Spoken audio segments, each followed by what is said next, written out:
Hi. Hi. Ooh. I need to get a better setup. But this will do for today. It's Friday.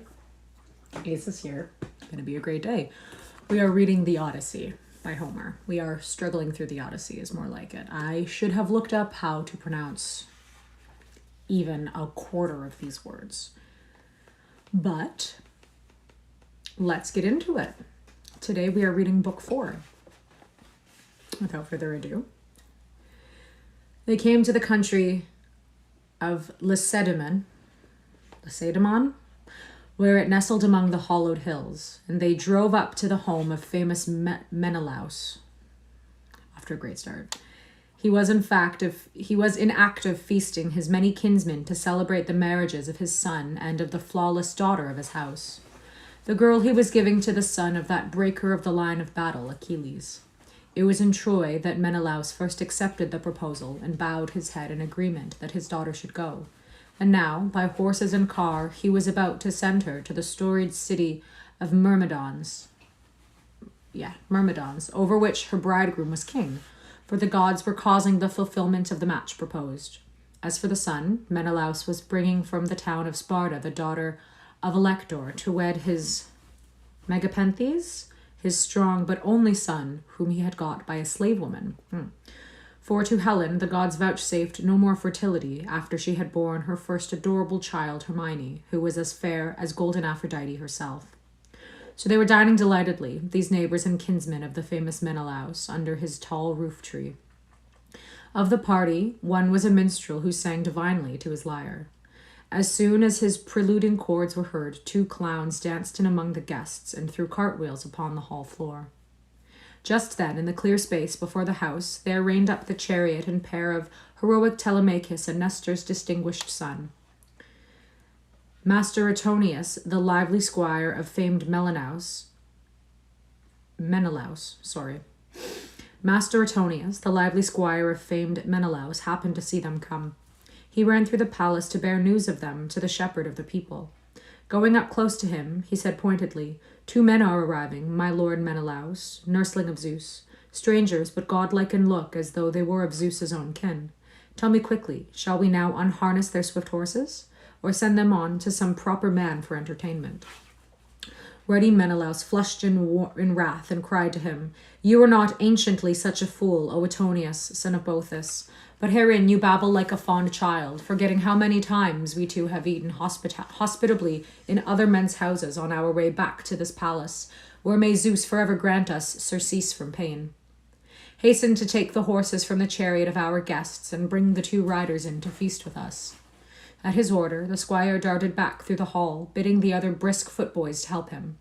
They loosed the sweating horses from the yoke and haltered them in the horse stalls, throwing down for them a mixed feed of corn and white barley. They propped the chariot against the polished return of the gateway and led the men into the marvelous house. Upon first sight of this palace of the heaven-nurtured king, the visitors paused in amazement. The luster that played through it was as though the sun or the moon had risen within the lofty dwelling of far-famed Menelaus. They stared round, feasting their eyes, then went to the polished bathtubs and bathed, or rather, the housemaidens bathed them and rubbed them down with oil, and after swathed them in warm mantles over tunics, fitting them to take place on their thrones beside Menelaus, son of Atreus. The washing ewer, a godly golden ewer, was brought to them by its maidservant, who poured water over their fingers into the silver cistern. She arranged a shining table by their side, upon which the aged housekeeper put bread and rich victuals in joyful profusion. The butler came with platters of various fresh meats, and placed golden goblets in their hands. Menelaus waved them to his bounty, saying, Taste of our food and be glad, so that after you have eaten, we may inquire of who you are. In scions like you, the father's stock has not gone to waste. Patently, you are the breed of kings, sceptred godchildren of Zeus. The mean people do not sire sons like you. With this introduction, he picked up and passed to them the luscious loin of beef which had come to him as his privileged portion. Then their hands duly made free with the refreshments provided.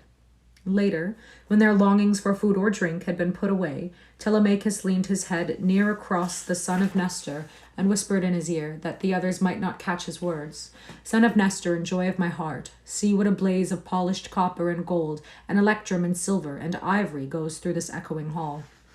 Surely the mansions of Olympian Zeus must be like this, one great glory within of things wonderful beyond all telling. I am awed by the very sight of it. Fair-haired Menelaus had overheard his whisper. He opened his mouth to them with momentous words. Dear children, with Zeus no mortal men can vie. His houses and his treasures are from everlasting to everlasting. On earth, well, there may be a man as rich as myself, or there may not. But it was only after terrible suffering and 8 years of adventure in foreign parts that I won home from overseas with this my wealth. I wandered through Cyprus and Phoenicia and Egypt. I have seen Ethiopians and Sidonians, and the Arembi in their native haunts. Even Libya, where the ewes bring forth their lambs with horns on, and bear them 3 several times in the cycle of each year. No Libyan, be he king or shepherd, goes short of cheese or mutton, or sweet ewe milk, for the udders are full there all year round. Who's the narrator? Hi. A great question. I don't know who the narrator is in this story. Homer? Huh? Yet while I was roaming in such places, gathering the wealth you note, another man crept privily upon my unsuspecting brother and murdered him, by connivance of his vile wife. Wherefore my rule over all these great possessions gives me no joy. Probably the story will have been told you by your fathers, whosoever sons you are, for I have notoriously suffered much and brought to ruin a family which had been flourishing and rich in blessings. Gladly would I cut this wealth to 1/3, if so I might repeople our homes with the men who died years ago in the rolling Troad, exiles from Argos, the motherland of horses. For these my men I am always moaning aloud and making lamentation, or perhaps not quite always, for now and then my heart grows suddenly sated with grief, and thereupon my eyes run dry, even as I sit here in our lordly hall. So abruptly does the comfort of tears turn cold and become a surefit. Yet above and beyond all my company do I especially vex my weeping heart for one, whose memory makes me utterly loathe sleep and food. No man of the Achaeans deserved so greatly or labored so greatly as great Odysseus labored and endured. For him it was written that the outcome should be but sorrow upon sorrow, and for me, a distress for his sake not ever to be forgotten while he continues missing, and we in ignorance of whether he be alive or dead. Of course the sun comes out, and I don't have anything to stop my phone from overheating. So if this cuts off abruptly, that's why. Thus he spoke, and his words moved in the son a longing to bewail his father when he heard mention of his name. A tear splashed from his eyelids to the ground, and he lifted up the purple cloak with both hands before his eyes, while Menelaus, who noted it, guessed the significance, and pondered in his heart and head whether he should wait and allow him to name his father, or press him and try his every word by cross-questioning. While thus his heart and mind debated, Helen, like a vision of Artemis in the golden distaff, came out from her high, coughed, incense-laden room with her women, of whom Adraste carried the graceful reclining chair for her mistress, while Alcippe had her soft woolen carpet, and Philo a silver basket given the queen by Alcandra, wife of Polybus, a dweller in Egyptian Thebes, that richest in palaces of all the cities of the earth. Polybus himself had given to Menelaus 2 bathing tubs of silver and a pair of 3-legged cauldrons and 10 talents in gold, while his wife added for Helen other wonderful gifts, such as a spindle all of gold, beside this silver basket which the maid Philo now brought in and set beside her. The basket was mounted on a wheeled carriage, also of silver, and the rims of it were carried out in gold. It was heaped full of the smoothest yarn, and across it, at the moment, lay the distaff wound with wool of a wood violet blue. The queen sat down in her long chair, which had a stool to support her feet. Then she began to speak with her lord, asking him all that was forward. Do we know yet, heaven-nurtured Menelaus, from their own lips the truth about these 2 men, our visitors? Shall I play the ignorant or disclose what my sure instinct tells me?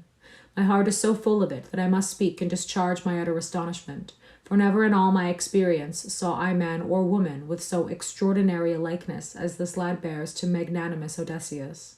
Surely he must be Telemachus, the son he left behind him a mere infant in the house, for when the sake of this worthless self of mine all you Achaeans came up breathing savage war against the town of Troy. Hi. AC.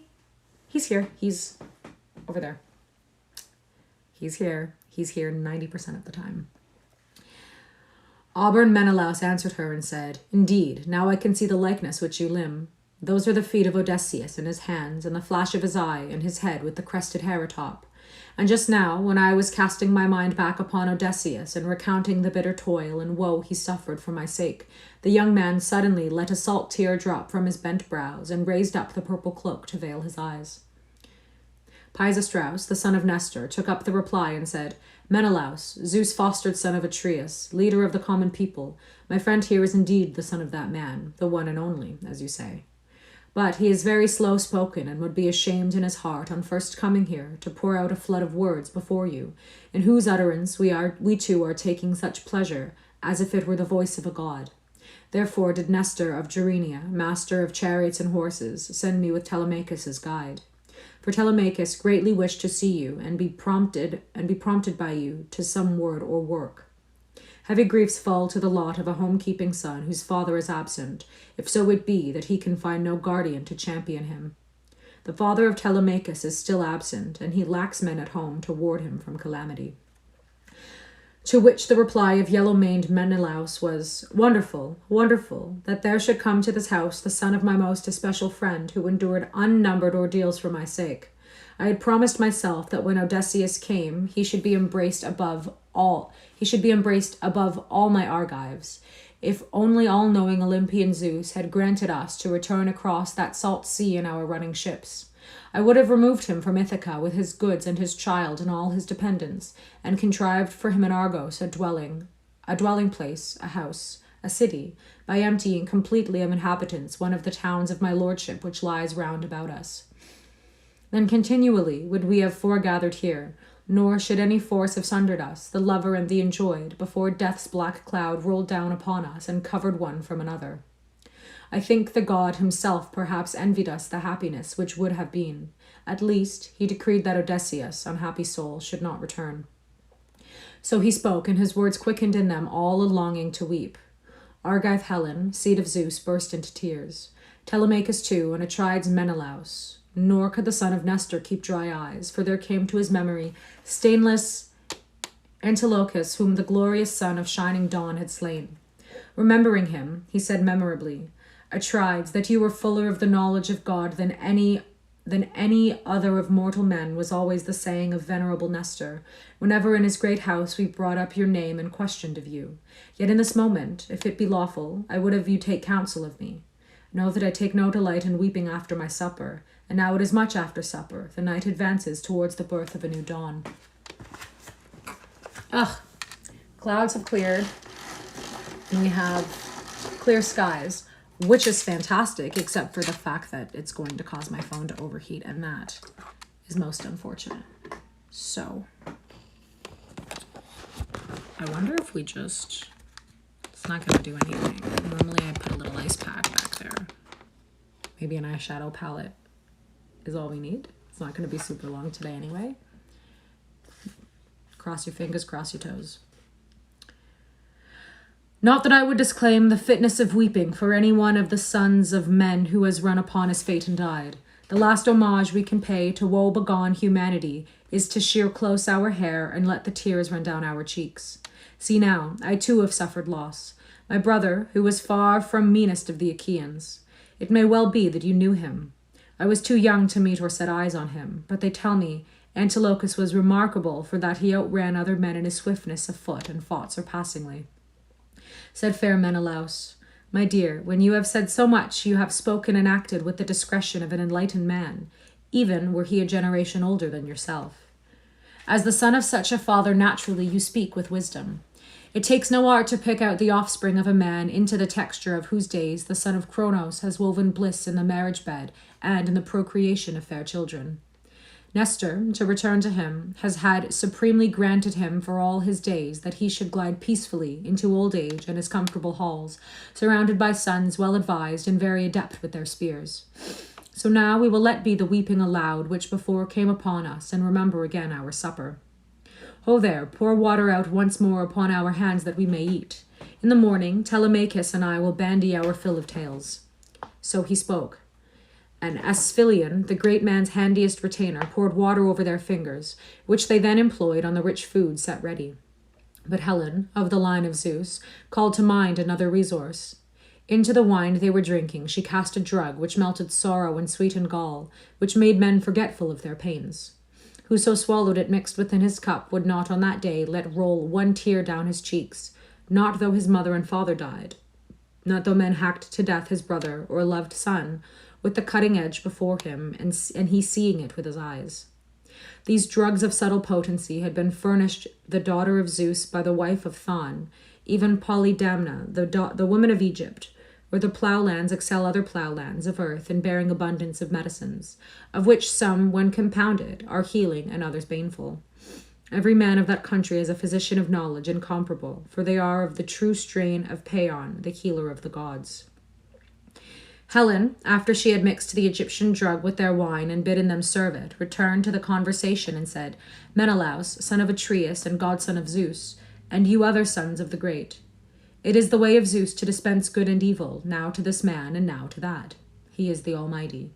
Your present lot is to feed, sitting in the halls, and to cheer yourselves with tales, of which I will lead off with one that is seasonable, touching a single one of those innumerable adventures of Odysseus. One only, for beyond all my listing or telling were the exploits of that hardy one. Marvelous was this adventure which the iron-nerved man conceived and dared to execute in the Troad of unhappy memory to all Achaeans. He punished himself with humiliating stripes and threw a coarse wrap around his shoulders as if he were a bondman, and so went down into the broad streets of the hostile city amongst his enemies, hiding himself in his foreign shape and making believe he was a mendicant, a figure very unlike that he cut in the Achaean fleet. Yet in this disguise he went through the city of the Trojans, and not a sound of them accosted him. But I knew who this man was, and challenged him again and again, while he cunningly eluded my questions. After the washing and anointing with oil, when I was clothing him in new garments, I swore to him a mighty oath that I would not declare to the Trojans that it was Odysseus, before he had got back to the swift ships and Bivax?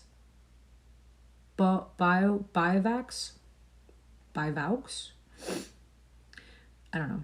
Then he told me all the intention of the Achaeans, and to get back to them he did, replete with great fund of news, after killing many Trojans on the way with his long-pointed sword, whereupon the Trojan women wailed shrilly, but my heart laughed, for now my desire had shifted to get back home, and deplored too late the infatuation engendered by Aphrodite to lead me away from my own dear country, abandoning child and marriage ties, and a lord not poor in wit or looks. Fair Menelaus took up the tale. Of all these things, my lady wife, you have said what is needful. In my time I learnt the counsel and thought of many brave men, and traversed many countries, but never set eyes on another man as high-hearted as my beloved Odysseus. The sort of deed his bold heart would imagine and dare to do was such an adventure as that carved horse within which all we flower of the Argives lay hidden, with death and destruction, our guerdon for Troy. You came to us then, my lady. Surely some god prompted you in desire to glorify the Trojans. God-like Deiphobus had escorted you thither. 3 times you circled our packed lair, stroking it with your hands and calling by name upon the leaders of the Greeks. Your voice was the voice of all our absent wives. Myself and the son of Tydeus, Tydeus and stout Odysseus were inside and heard you calling, and of a sooth 2 of us, Diomedes and I, raged furiously to leap up and call you, or quickly to answer you from within. But with main strength Odysseus held us back against our passions. Wherefore all the other sons of the Achaeans were still, save only Anticlus, who was about to address you, when Odysseus with his great hands gripped his jaws and held on, thus saving all the Achaeans, until Pallas Athene at last called you away. To him staid Telemachus replied, Son of Atreus, Menelaus, foster son of Zeus, bulwark of the rank of battle. I love how they all have a title all the time. Every time they're addressed by their full title. Son of Atreus, Menelaus, foster son of Zeus, bulwark of the rank of battle, all the worse is our pain. For this courage did not deliver him from grievous ruin, nor would it have availed if his heart had been of unflawed iron. But come now, dismiss us to our beds that we may stretch out and take our fill of the sweetness of sleep. At his word, Helen of Argos ordered her housemaidens to range beds under the sun porch, piling them with lovely purple blankets covered smoothly with rugs and thick woolen cloaks on top of all. The maids left the hall, torch in hand, and made ready the beds. Then the usher showed the guests out.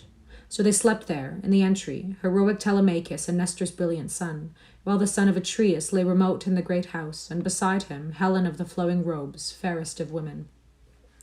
At dawn's first redness in the sky, Menelaus of the resounding war cry arose from bed, clothed himself, belted on a sharp sword, and bound gay sandals beneath his lively feet. Like a god, he went forth from the married quarters, and calling Telemachus to sit by him, greeted him and said, "What promptings drove you to me, princely Telemachus, here to Lacedaemon the fair, over the broad swelling sea? Public or private need? Confided me freely." Telemachus answered him with advisement. "Atrides Menelaus, the god-nurtured, preeminent when battle is ranged, I come to know if perchance you can give me any rumor of my father. My household is being eaten up and my fat properties ruined. Our home is full of evil-minded men, these inordinately proud suitors of my mother, who ever butcher my numerous sheep and slow swaying oxen with the crumpled horns. Therefore am I come pleading to your knee that you may consent to tell me the story of his pitiful destruction, as you saw it with your eyes, or as you learnt it from the lips of another wanderer. Indeed, his mother conceived him to great misery. Condone nothing and spare me nothing out of misplaced pity, but relate just as much as you saw of him. If the excellent Odysseus, my father, ever fulfilled word or pledge of his to you in that Troy of unhappy suffering for the Achaeans, then I pray you recompense me now by remembering it and dealing with me as faithfully." Menelaus flushed with anger and cried to him, "The dastards who would lay their puny selves in the bed of that whole-hearted warrior, and it is as if a deer had laid her newborn suckling fawns in a lion's den and gone out searching across the mountain spurs and green valleys for her pasture. When the strong beast returns to the thicket which is his lair, he will fearfully kill those poor intruders, and even such a mean death shall Odysseus deal out to these pests. By Zeus our father, and Athene, and Apollo, I can remember how once in luxurious Lesbos Odysseus rose up in a rage and wrestled with Philomelides and threw him strongly, and all the Greeks rejoiced. If only he might confront the suitors with that old strength.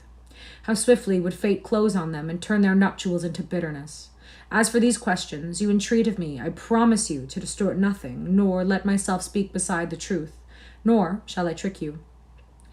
Yet not one word will I hide from you or cover up of all that the ancient of the sea, the infallible, told me. It was in Egypt. I was eager to return, but the gods delayed me there, because I had not perfected their full ritual sacrifice.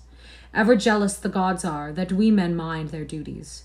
In the surge that breaks across the mouth of the river of Egypt, there lies a certain island which men call Pharos, no further from the land than a laden ship will make in the daylight hours, granted that she has a favoring wind to bluster her squarely forward.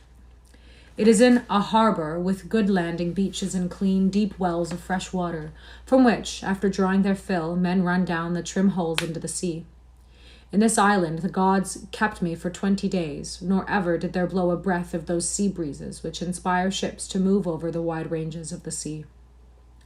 And now would our last rations have been devoured, and with them the courage of my men, had not a divinity taken pity on me and been merciful. Idothea she was, that daughter of stalwart Proteus, the sea's venerable lord. The sad sight of me touched her heart on a time when she met me wandering furtively apart from my followers, who daily quartered the island, angling with hooks that they had bent up, for fish to allay the hunger which griped their bellies. Idothea, however, drawing near, called me and put a question. "Stranger, are you foolish, or to such a point easy-going that freely you abandon yourself to enjoy the sense of pain? All this long time you are prisoned in the island, and put no term to the delay, though the spirit of your company diminishes." Thus she addressed me, and I, in my turn, replied, "Whatever one of the goddesses you are, let me protest that I am not willingly held here. It would seem that I have transgressed against the immortal gods which are in high heaven. Tell me therefore of your knowledge, for the gods know all, which deathless one it is who fetters me here and prevents my leaving. Also of my return, how is that to be managed across the swarming deep?" So I said, and forthwith the fair goddess answered, "Freely will I inform you, stranger. This is the haunt of the authentic ancient of the sea, Proteus of Egypt, the immortal one, who knows the unplumbed ocean pits and is first minister to Poseidon. Rumor makes him my father by course of nature. If you can but summon strength to lie in wait for him and take him, then he will impart you how and where and when your course should be, and what return you will have, riding over the fish's element. He will even tell you, heaven nurtured if you press him, what good or evil has befallen your homes while you have been wearing this weary road. Taking her up, I said, this ambush, goddess, must be of your design if it is to succeed. Otherwise, be sure that the old divinity will hear or see something suspicious and avoid my snare. It is pain for mortal men to compel a god. The glorious goddess acceded instantly. Hear then this detailed plan. When the climbing sun has reached the zenith of its sky, even then daily does the unerring ancient of the sea come forth from his deep with the breath of the west wind to attend him and drape him in its darkling ripple. He comes out into the wave-worn caves and lies him down to rest, while drove upon drove of his seals, bred from salt water by an ocean nymph, forsake the grey brine and sleep too around him, bitter scenting the place because their breathing holds the bitterness of the salt abysses of the sea. Thither I will bring you at the break of day and set you properly in ambush, you and 3 of your companions, carefully chosen as the trustiest men of your staunch ship. And now I will warn you of the formidable tricks of this old god.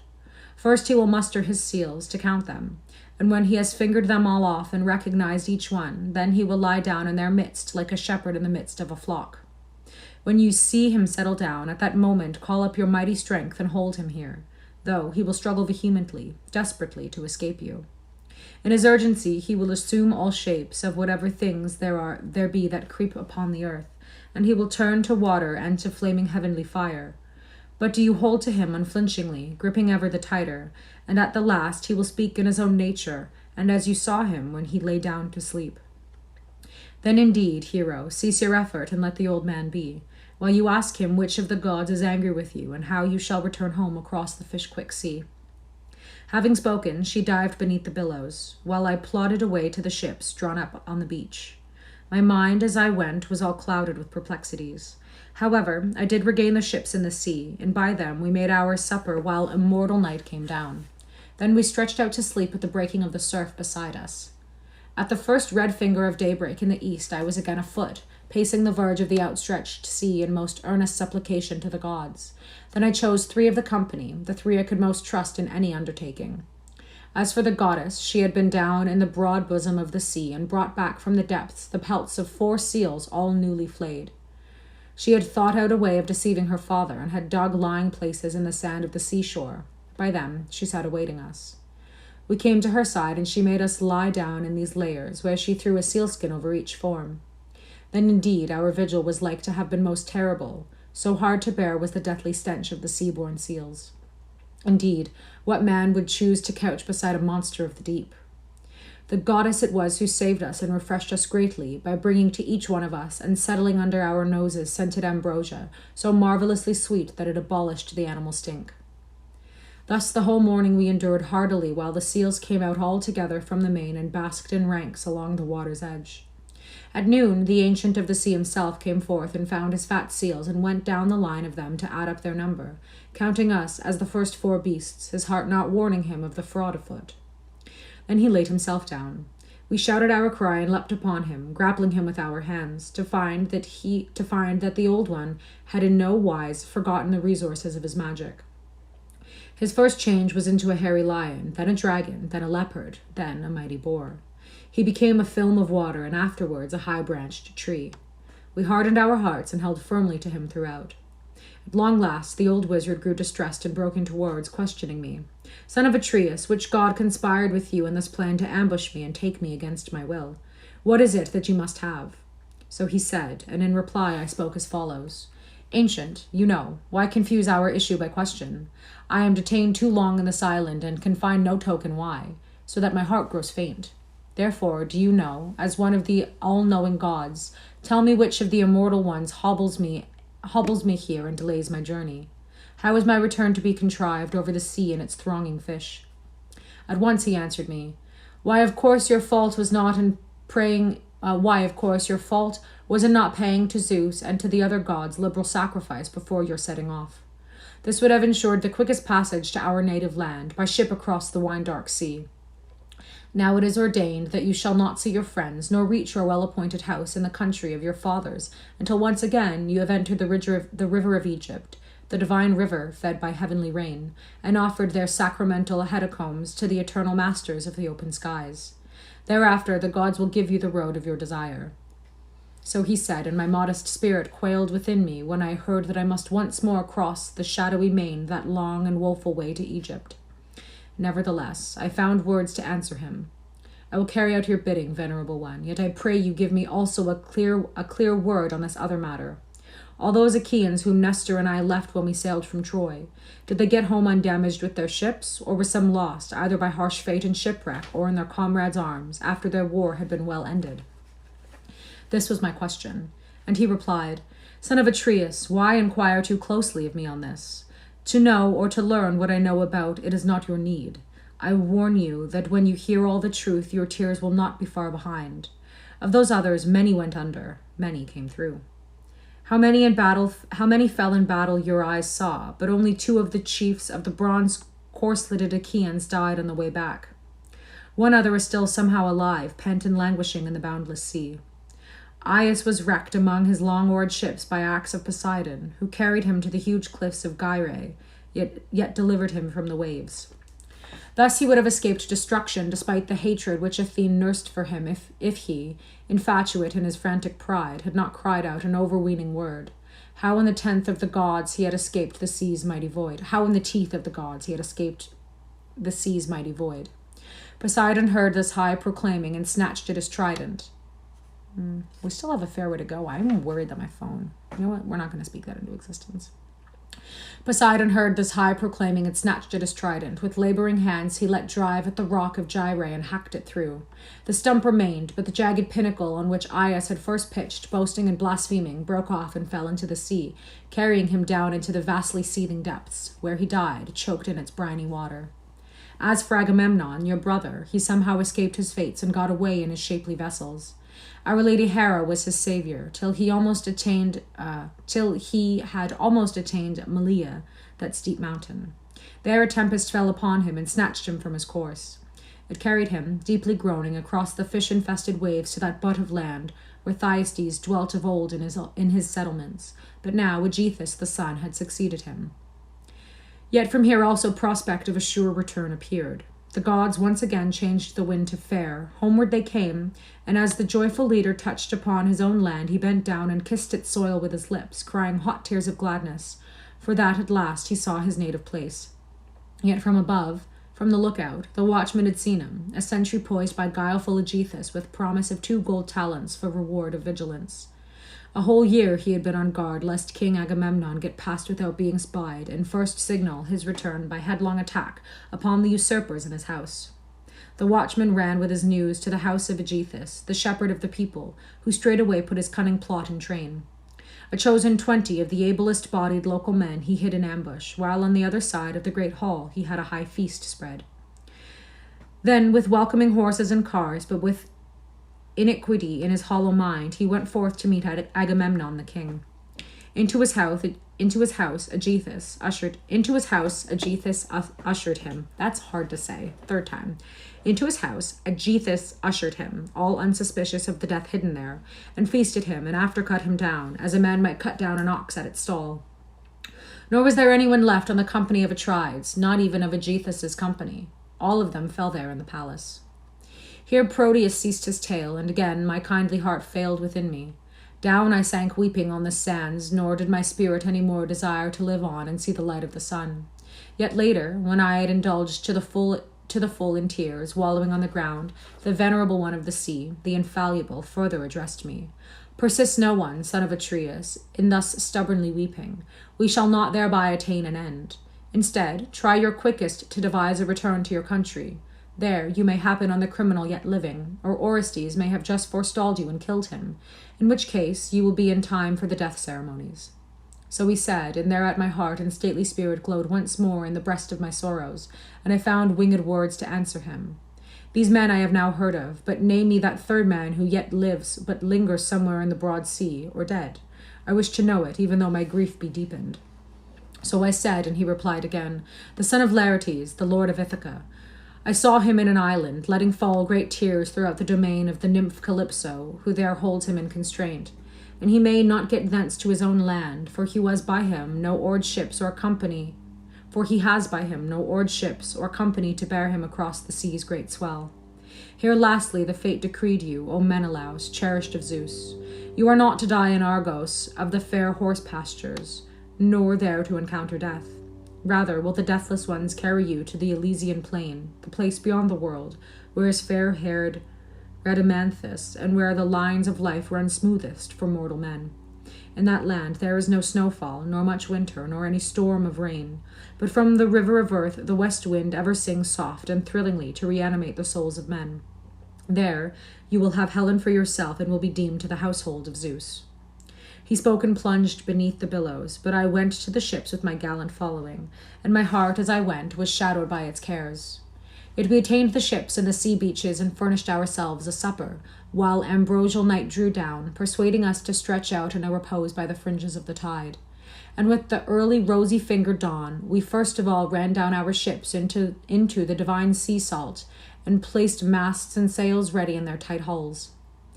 And having duly arranged, then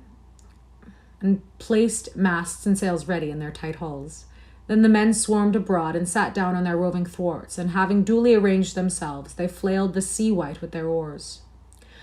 Back once again to the river of Egypt, the water of gods, where I made fast the ships to make the ordered sacrifice of burnt offerings. When I had so slaked the resentment of the never-dying gods, I heaped up my great mound in Agamemnon's name, that the glory of him might never be put out. All things were then accomplished. I turned back. They gave me wind, did the immortals, which carried me swiftly to my beloved land. But see now, Telemachus, remain with me in my palace until there dawns the 11th or 12th day from now, and then I shall dismiss you nobly with conspicuous gifts. 3 horses shall you have, and a 2-seater chariot of the finest workmanship. Yes, and a beautiful embossed cup, that each time you pour an offering from it to the deathless gods, you may think of me for all your days." To him said Telemachus, "Atrides, I beg you, delay me not for all that time. It would be possible for me to sit still here in your presence and forget home or parents throughout a whole year, so wonderfully am I entranced to hear your words and tales. But my companions are already chafing in happy Pylos, and would you hold me yet many days in this place? As for the gift which it pleases you to give me, let it be an heirloom, for to Ithaca I cannot take horses. Better I leave them here to dignify your place.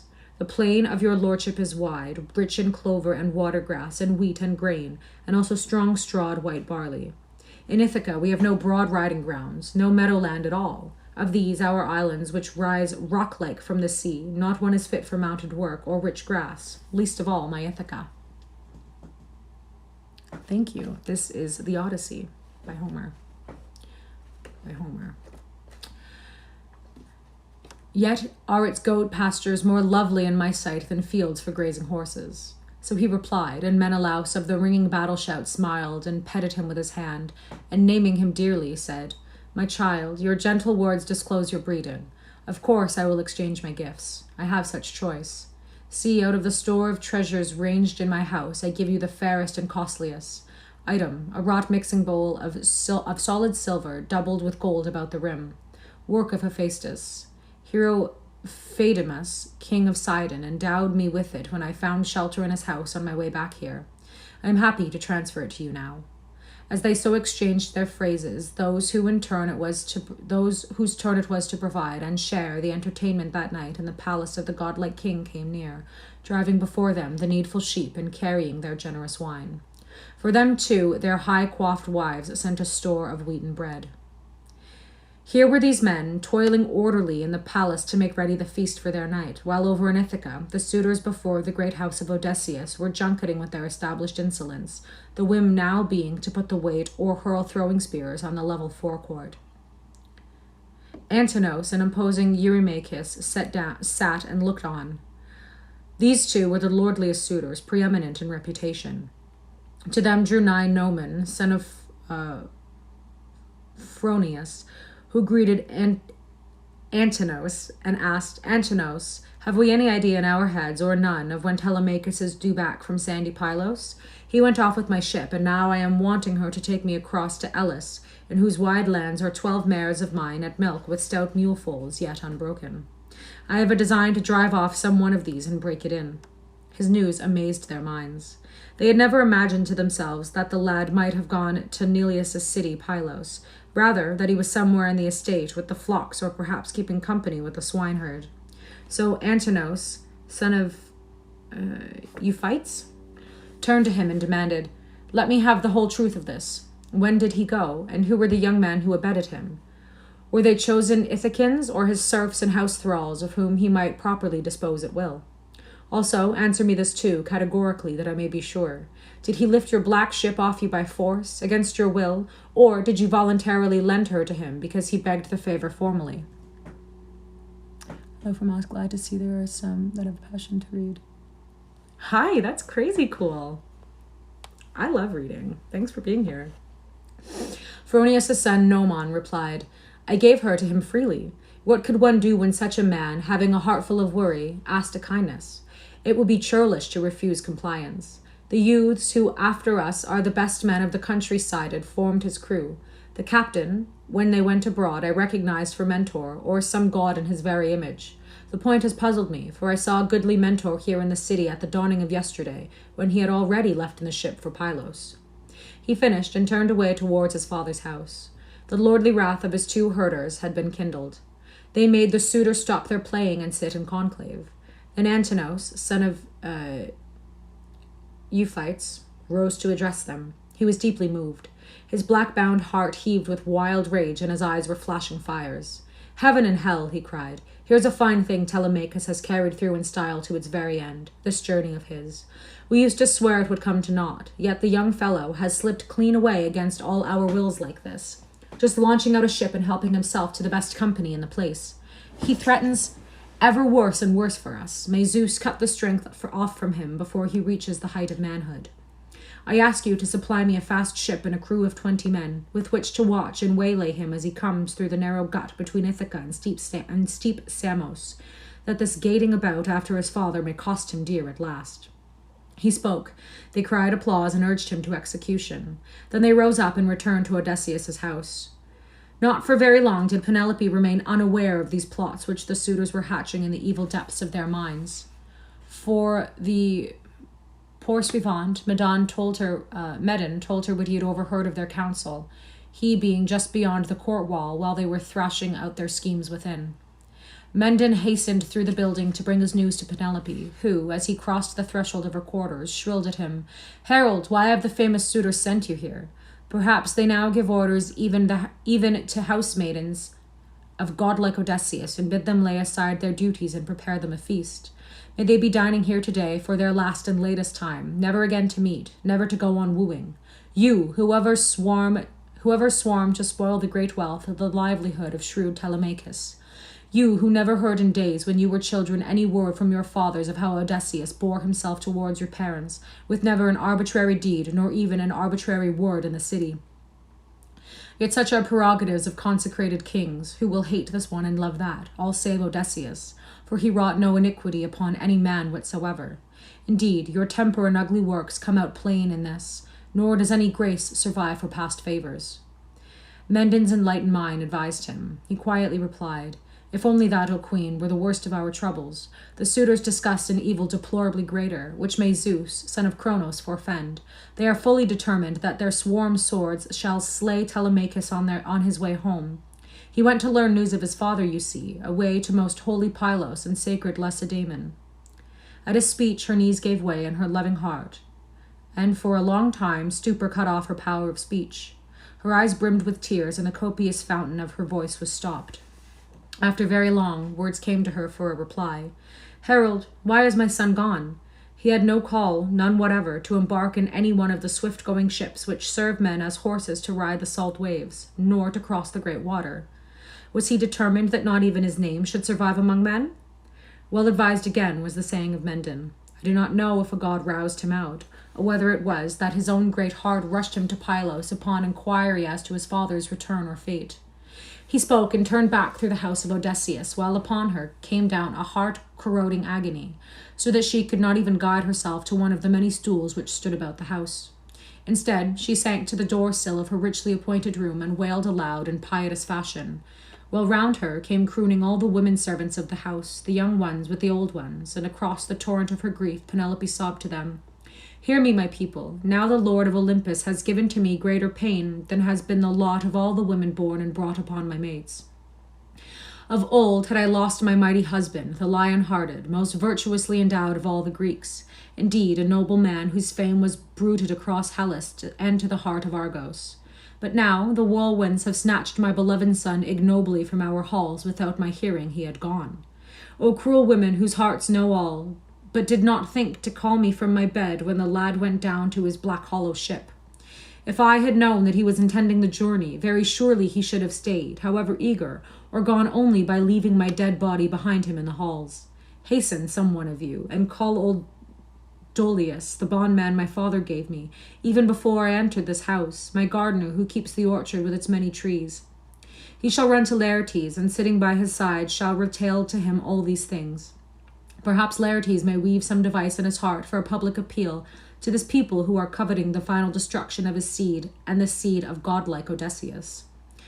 Privileged Euryclea, the nurse, answered and said, "My lady, I must declare myself, whether you kill me therefore with your pitiless blade, or spare me to live on in your service. I knew all his intent, and whatever he bade me I gave him of food and sweet wine. He exacted of me a great oath that I should not tell you before 12 days had passed, unless you yourself missed him and heard that he had left. For he would not that you should mar your lovely flesh with tears. Do you therefore bathe yourself and choose clean clothing for your body, and afterward go to your upper room with your attendant maidens and supplicate Athene, daughter of Aegeus-bearing Zeus. If haply she may then save Telemachus from death.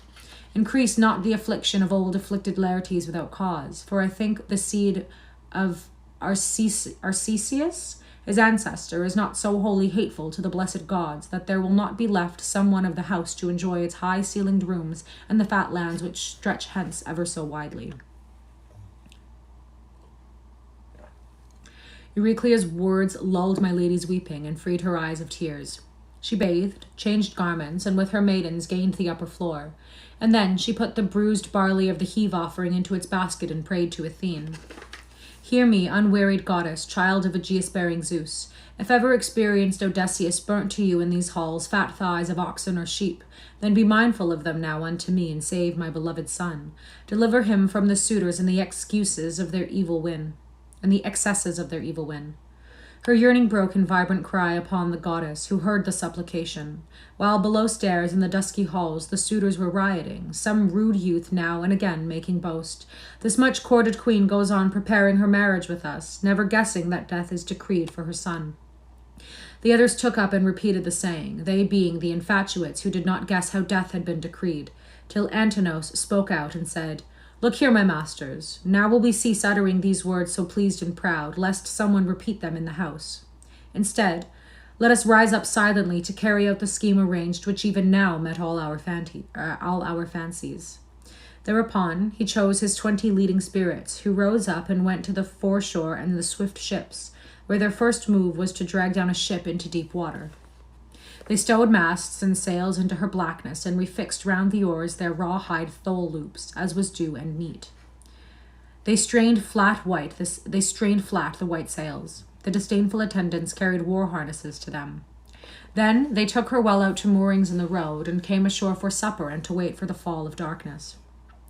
All this while circumspect Penelope was lying in her upper room, without eating or even tasting any food or drink, agitated to know if her innocent son would escape death or be overcome by the hands of the intolerant suitors. Her distress was the distress of a lion beset and at bay in a throng of men, seeing with anxious eye how they spread round him in a crafty circle. With just such fears she was wrestling when the swoon of sleep came down on her. She lay back and slept, and all her frame relaxed. Then the grey-eyed goddess, Athene, provided a fresh resource. She created a phantom, the bodily likeness of another daughter of stout Icarus, Iphthiam, who had wedded Eumelus and lived at Phaera. At Phaera? I'm not sure. This wrath she sent to the house of godlike Odysseus, to weeping, moaning Penelope, that she might lay aside her lamentation in loud tears. In it came to the wife's chamber through the throng hole of the latch and took stand there beside her head and said its say to her as follows. Do you sleep, Penelope, with your loving heart so bruised? Not even the gods resting at ease above our affairs can bear to let you weep and suffer, forasmuch as there is a homecoming appointed for your son. He is no transgressor against the gods. Thor is standing in the corner noting. Yes. Cautious Penelope murmured back as she slumbered very sweetly in the gate of dreams. Why come now, sister, seeing how rarely you get here from your so distant home? You tell me to lay aside these many distressful griefs which torture my mind and heart.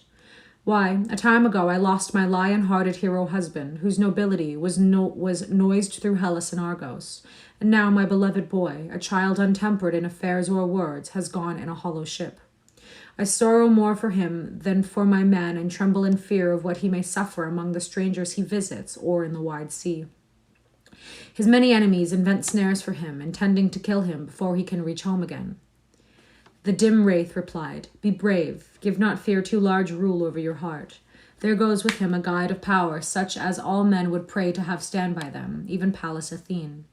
She takes mercy upon your grief and directly sends me that I may speak to you these comforts. Wise Penelope again said, If you are divine and have heard the voice of a god, enlighten me now upon my unfortunate husband, whether he lives and sees the light of day, or is now a dead man in the house of Hades. Said the dim shadow, Of that I will not tell you all, not even if he be alive or dead. It were ill to speak airily of that. With which words the spectre vanished by the latch and dissolved into the morning air. But Penelope, the daughter of Icarus, rose up from her sleep, her loving heart warmed by the vividness of the dream which had fallen on her in the gloaming. The suitors set forth, harboring Satan death for Telemachus in their hearts, and sailed the waterways as far as a stony island in the mid-sea, equidistant from Ithaca and craggy Samos, even the islet Asteris, no large place, which has a harbour with 2 approaches, and in it a berth for ships. There they drew up to lie in wait for him. And that is all for today. Thank you for being here. Thank you for reading with me. I will upload this on YouTube. Same name as this channel. That's where books 1 through 3 currently are. And I will be back tomorrow. And I'm so glad that my phone didn't overheat. Bye.